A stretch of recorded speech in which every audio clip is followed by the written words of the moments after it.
আসসালামু আলাইকুম। আমি আজ আপনাদের সাথে শেয়ার করব আমার জীবনের শ্রেষ্ঠ দোয়া কবুলের গল্প। যারা ডাক্তার, কবিরাজ বিভিন্ন আমল করার পরও মা হতে পারছেন না, তারা দয়া করে আমার এই গল্পটি শুনবেন। আশা করি আশাহত হবেন না আমার বোনেরা।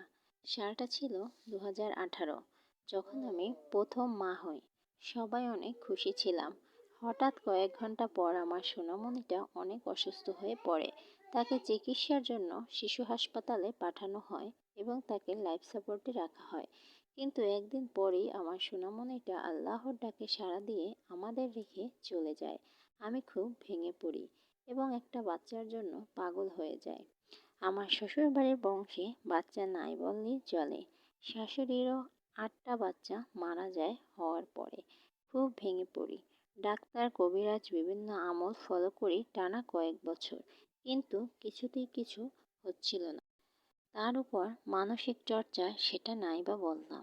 তারপর একদিন ফেসবুক চালাতে চালাতে একটি আমল চোখে পড়ে এবং আমলটি আমাকে আবার আশা দেয়।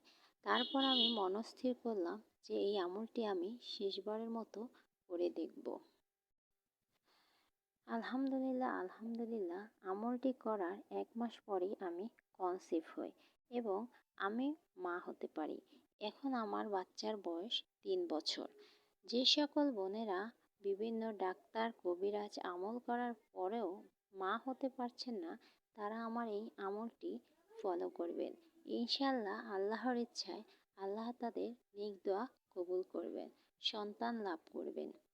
আমলটি হলো, সন্তানের নিয়তে টানা 7 দিন 7টি রোজা রাখতে হবে এবং প্রতি ইফতারের পর 1 গ্লাস পানি সামনে নিয়ে ইয়া মুসাব্বিরু ইয়া মুসাব্বিরু টানা 21 বার পাঠ করে পানিতে ফু দিয়ে সেই পানি দিয়ে ইফতার করবেন এবং সাহারি করতে ওঠার পরে 2 রাকাত তাহাজ্জুদ সালাত আদায় করে আল্লাহর দরবারে সন্তানের জন্য কান্নাকাটি করবেন।